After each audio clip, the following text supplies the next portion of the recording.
Hey, welcome to TCI's Tajh's Take. We come to you from Paul's Diner in Seneca, Clemson. Depends on how you say it. It's coming towards Seneca. As we sit here and give you this week's version of Tajh's Take. We took the week off last week. Clemson was on vacation, so we had Taj have a bye week as well. So, first of all, man, how you doing today? I'm good. I'm good. You know, got up at about 4:30. Went and got it in. You know, did some cleans, did some deadlifts, trying to get back in the shape of things. And I'm good, man. I got some coffee. I'm sitting here with you guys, man. It's a good morning. You know, It's a great morning. 4:30. I was sleeping. So dedication, not so much. Anyway, man, just want to talk to you. So we're going to start previewing this game against NC State. A huge game, two undefeated teams. Right. This is the last time in college football this season, regular season, that two undefeated teams will play against each other. Atlantic Division at stake here. Looking at NC State's schedule from here on out, looking at Clemson's, it's pretty easy to say that the winner of this game pretty much controls everything. Yeah, and, absolutely. You know, you don't want to lose this game right here because I don't know if you can make it up and get it back. Right, and you know, I look at NC State and you know what they've done as a program here.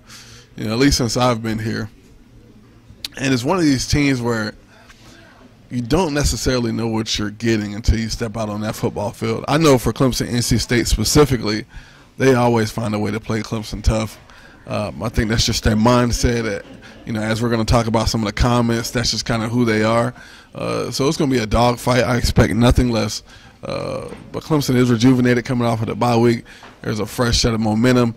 You know, they're starting to shift gears a little bit towards their championship phase mentality.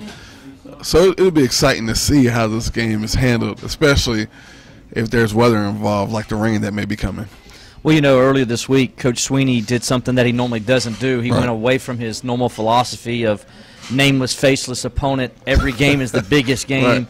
He come out, he just was point blank saying, this is a huge game. Absolutely. We have to win this game. Told his team they have to win this game. You a little surprised to hear him kind of go against the norm of how he normally faces an opponent? Yeah, a little bit. And obviously I think with the face of the college football playoff being what it is, you start to look at how big this implication is with this game and what kind of effect it could have when you're talking about the duration of this season. Clemson, you know, to this point hasn't necessarily played you know, a superior opponent outside of obviously Texas A&M and seeing what they've been able to do over in the SEC. But when you look at NC State, and you know they got some veteran players out there. Most importantly, they have a quarterback that can lead the charge, who can do it, flat out throw the football, put it wherever he wants to put it. And when you got guys like that who have been in dogfights with Clemson before, they feel like they can win the game. And we have teams that come out there who have competed, who have done it at a high level, who have done it well. They don't necessarily fear this Clemson team. So it's up to Clemson to come out early in this game, put fear into their hearts, and take away all the momentum that they do have coming into this game. You know, the one thing that I don't necessarily know about NC State from a team standpoint is how good they really are. And obviously you look at the undefeated record, and you look at the ranking and where they're at. But, you know, one of the key games that they didn't play was at West Virginia. And, you know, when I see Will Greer and what those guys have been able to do at West Virginia, I can't help but to wonder what that would have looked like for NC State, knowing that they have weapons as good as Clemson. So I'm excited for this game because now, you know, it comes back to veteran quarterback versus rookie quarterback. So, you know, Trevor has a little bit more on his plate than he usually would. But I'm excited to see how he responds to it. I'm excited to see how he approaches this game, and more importantly, how the coaches respond, because there's a lot of bad blood over there right now. We got Laptop Gate. We got the Isaiah battle from a few years ago. I mean, there's just a little history here. So Wayne Gallman incident, the Deshaun shove. It'll be fun to see, man. Since you're a former quarterback, let's talk to you about the quarterbacks. You mentioned a little bit both those guys. First of all, this is the team, if you guys don't understand, the guy still sitting here holds a lot of ACC records, but he still holds the single-game ACC record with 8 touchdowns in a game. He did it against NC State, 62-48 win back in 2012. So, Taj, you've been in this, you know what this game's like, and a big games with NC State. These two quarterbacks, as they come in, you got the veteran, you got the freshman, but you can arguably say, even though the veteran's very talented, the freshman could be even more talented than the veteran. Yeah. It should be an interesting battle to watch these two quarterbacks on Saturday. I mean, it should be. I'll tell you what, the one thing that Trevor has that Ryan Finley doesn't is that just standout running game, man. And, you know, I think that's what's so awesome about this season and awesome for Trevor's progress is the fact that he doesn't have to go out here and do it alone. I mean, he has to take care of the football. He has to manage the game. He has to make the throws that he's capable of making, which is obviously every throw on the football field at this point. But when you got guys in the stable, you know, ETN, Feaster, Linjay, you know, Trevor can move himself a little bit. It opens up just this plethora of extreme offense, you know, because for me, again, I'm still waiting for Clemson's offense to hit their stride. And it's unbelievable when I say that because, you know, you look at the last game they played and they had 698 yards of offense. And the fact that, you have close to 700 yards of offense and it still looks quiet, I mean, that's just, it's bizarre to me because this offense is extremely limitless when it comes to their potential. So once they start putting all these pieces together, spreading it out, again, maybe they are more of a run-first team than I'm used to seeing, but, you know, this, I mean, they can go out there and put up 60 points, you know, like we did in 2012. Hopefully they don't have to. You know, we had to go out there and score those points. So, you know, I think this defense is fired up. The defensive line is obviously psyched up for what the comments have been throughout the course of this week. But damn it, it's gonna be a fun game. I'm excited to see. Yeah, if Coach Venables gives up defense gives up 48 this year with the studs he has, then he's not going to be a happy camper. And I am not interviewing him, Robert, at the post game press conference because that would be not a very happy post game. Okay, so if you're Clemson and you're Brent Venables, you've watched Ryan Finley. Absolutely. How do you attack him? I think when you look at Finley, when he's under duress. You know, he doesn't make very good decisions with the football. And one of the things that I know, that you know, that we all know, is how talented Clemson's front four is. And then you add in that extra caliber player such as Xavier Thomas and his ability to rush off of the edge. See, the one thing is you can get into trouble when you're starting to bring pressure and you got a guy that can move. But Ryan Finley more or less is a statue back there. So you contain the edges a little bit, and then you get that interior push. And now Ryan Finley has a crowded space and able to throw the football. And he has weapons on the outside to be able to get it to, but he can't hold the ball for longer than 3 seconds because if he does, he's going to get sacked, I don't know, 6 or 7 times during this game. So their biggest hope is that they can get the ball out quick on slants, on out routes, hitches, make somebody miss after the catch. That'll be their biggest hope to score points in this game. But if you give Ryan Finley time to throw the football and you don't get pressure on him, he can obviously pick you apart at that particular point. So Clemson has to do a good job of just making sure that they contain, making sure that they get that interior push, and making sure they're playing lockdown coverage in the secondary. So it's going to be a challenge for these guys. It's exciting for these guys in the secondary, the Mark Fields, the Tanner Muses, the Trayvon Mullins, the AJ Terrells, because they haven't had an opportunity to go get the ball in the air.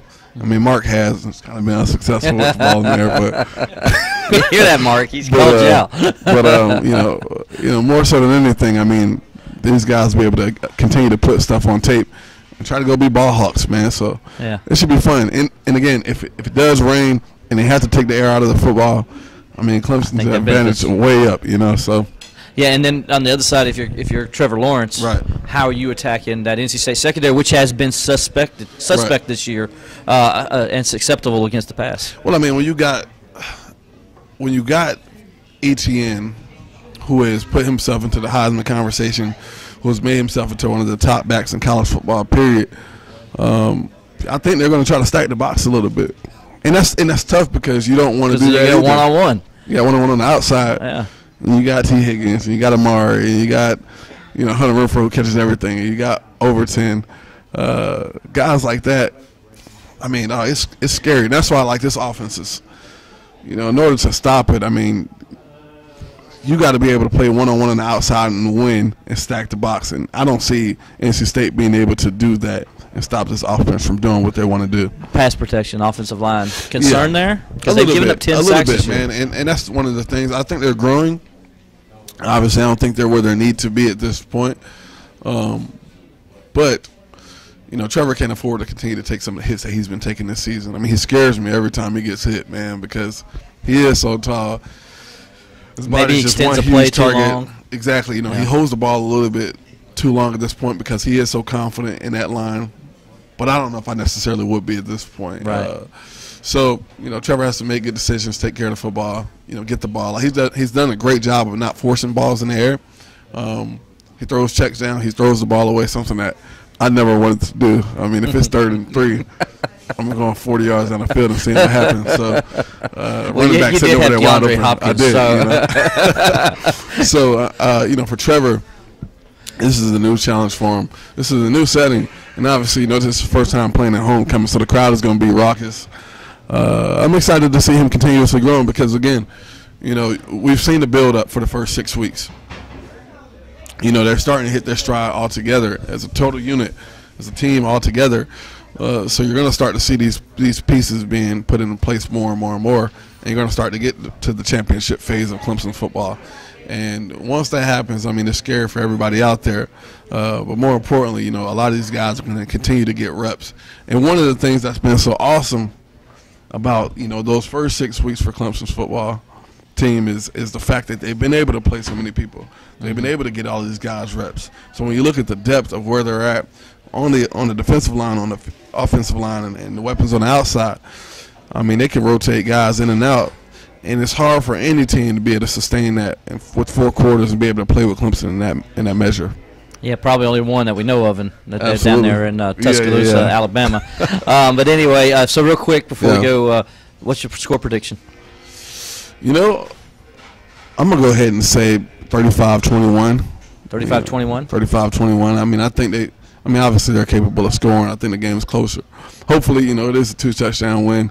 I mean, I think the spread is, what, 18? Yeah, 18. 17, right now, 18? Yeah. I mean, it's kind of steep, but, you know, I can see them covering it, and I can see them playing a close game. So it really just depends at that point. But, you know, they have a lot of bulletin. Clemson has a lot of bulletin board material from what NC State has been saying, but I wouldn't expect anything else. I mean, you got to be confident coming into this arena. Right. You know, Ryan Finley has to say that we're capable of beating this team, because if he doesn't, what are you playing the game for? Exactly. So I'm excited to see it. Well, just, you know, we're not condoning gambling at all or anything, but Clemson's 2-3 against the spread this year, so Tajh says, they might not cover. But anyway, so take it or leave it. It depends on what you want to do. But anyway, Tajh, thanks for being here. Tajh's take here from Paul's Diner. We appreciate them letting us do this, and you know, come out here and get some good breakfast and dinner. It's always great. I love it here. Tajh loves it here. So anyway, we'll have more from Tajh Boyd later this week and Tajh's takes. So stay with TCI. Boom.